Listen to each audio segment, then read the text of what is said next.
अरे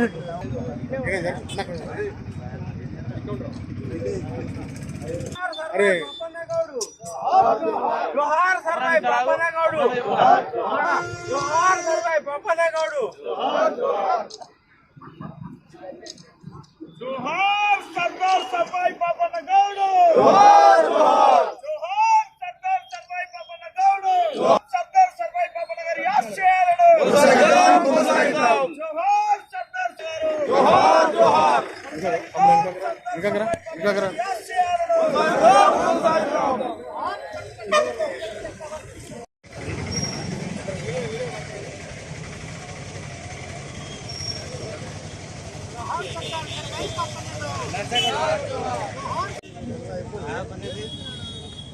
ఒక 5 సంవత్సరాలు కరీంనగర్ పార్లమెంటు సభ్యుడిగా ఎక్కడ కూడా ప్రజల మధ్యలో ప్రజా సమస్యల మధ్య లేనటువంటి కాబోయే మాజీ పార్లమెంటు సభ్యుడు బండి సంజయ్కి ఇప్పుడు రైతుల బాధ యాదికొచ్చింది.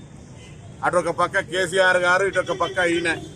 నేను అడుగుతాను, నిజంగా మీరు దీక్ష చేసే బదులు ఈ దీక్ష ఢిల్లీలో చేయమని చెప్తాను. నరేంద్ర మోడీ గారు ముందట కేంద్ర ప్రభుత్వం, రాష్ట్ర ప్రభుత్వం అభ్యర్థిస్తోంది మిమ్మల్ని. ఈ రాష్ట్రంలో రైతులకు ఇబ్బంది కలుగుతూ ఉంది. గత వర్షాకాలంలో వర్షాలు పల్లె, నీటి ఎద్దడి ఉంది, గ్రౌండ్ వాటర్ పడిపోయింది. దాన్ని కూడా కాంగ్రెస్ కరువు తెచ్చిందనే విధంగా మాట్లాడే వ్యక్తులకు కనీస జ్ఞానం కలగాలని కోరుతూ ఈ యొక్క రైతులను ఆదుకోవడానికి కేంద్ర ప్రభుత్వం నుంచి సహకారం చేసే విధంగా బండి సంజయ్ దీక్ష అక్కడ చేయమని చెప్పి సందర్భంగా డిమాండ్ చేస్తా ఉన్నా. రాష్ట్ర ప్రభుత్వం కేంద్రానికి విజ్ఞాపన చేస్తూ ఉంది, విభజన హామీలు కూడా అమలు చేయని. తెలంగాణ విభజనను వ్యతిరేకించినటువంటి నరేంద్ర మోడీ గారి దగ్గర ధర్నా చేసి తెలంగాణకు నిధులు తీసుకురా. ఇవాళ ఓట్ల కొరకు మొన్నటిదాకా రాముని ఫోటో పెట్టుకున్నారు, నరేంద్ర మోడీ ఫోటో బంద్ చేసిర్రు. మళ్ళీ ఇవాళ రైతుల మీద ముసలి కన్నీరు గారుతున్నారు. ఇవాళ కల్లాల దగ్గర మీరు వస్తారు, కల్లాల దగ్గర రైతులు కన్నీళ్లు పెట్టుకున్నారు. ఎక్కడ వేణు బండి సంజయ్ అని అడుగుతా ఉన్నాం. ఇలా కేసీఆర్ గారు పొలాల బాట పట్టిండు, ఎక్కడికైనా 4 నెలలు కాళేశ్వరం మునుగుతే కుంగితే సలహాలు ఇవ్వమంటే ఎక్కడ పోయినావు? ఇలా రాజకీయాలకు మాత్రమే వినియోగించుకుంటున్నారు కరువును, రైతులను రాజకీయంగా. నేను డిమాండ్ చేస్తా ఉన్నా, వీళ్ళిద్దరిని కూడా రండి. కాంగ్రెస్ పార్టీ నాయకత్వంలో ప్రధానమంత్రి గారి దగ్గర దేశంలో ఇదే ఒక ప్రకృతి వైపరీత్యం, దీనికి సహకారం తీసుకురావడానికి మీకు చేతనైతే ప్రభుత్వాలు సహకరించి కేంద్రం మీద ఒత్తిడి చేద్దాం రమ్మని కోరుతా ఉన్నా. రాజకీయం మానుకోండి. ఈ రోజు ధర్నాల పేరు మీద, దీక్షల పేరు మీద చేసేటువంటి డ్రామాలు, ఆస్కార్ అవార్డు గ్రహీతను ఎట్లయినా డ్రామా ఆర్టిస్టువే. మళ్ళీ ఎన్నికలు రాగానే ఇటువంటి చేసుడు స్టార్ట్ అవుతుందని ముందే చెప్పినాం, స్టార్ట్ అయింది. దీన్ని ప్రజలు గమనించాలని కోరుతా ఉన్నాం.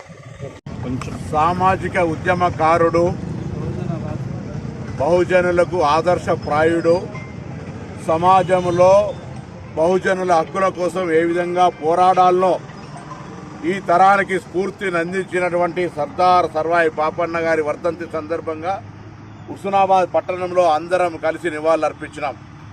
ఈ సందర్భంగా సమాజంలో వెనుకబడ్డటువంటి బడుగు బలైన వర్గాల అభ్యున్నతి కొరకు ఇప్పుడున్నటువంటి గౌరవ ముఖ్యమంత్రి రేవంత్ రెడ్డి గారి నాయకత్వంలో ఉన్న కాంగ్రెస్ పార్టీ బలైన వర్గాల శాఖ మంత్రిగా ఎవరెంతో వారికెంత వాటా అనే విధంగా కుల గణన సర్వేతో బాటుగా కొత్తగా 17 కార్పొరేషన్లు ఏర్పాటు చేసి రాబోయే కాలం లోపల ఆర్థికంగా నిధులు ఇచ్చి సామాజికంగా వాళ్ళు ఉపాధి అవకాశాలు మెరుగుపడే విధంగా సమాజంలో రాజకీయ, ఆర్థిక, సామాజికను పెరుగుదల కోసం ఈ ప్రభుత్వం కృషి చేస్తుంది. అందులో ఒక బలహీన వర్గాల బిడ్డగా నేను చేసే ప్రయత్నానికి సమాజంలో ఉన్నటువంటి బడుగు బలహీన వర్గాల మేధావులు అందరూ కూడా సహకారము, సూచనలు ఇవ్వాల్సిందిగా ఈరోజు సర్దార్ సర్వాయి పాపన్న స్ఫూర్తితో కోరుతా ఉన్నా.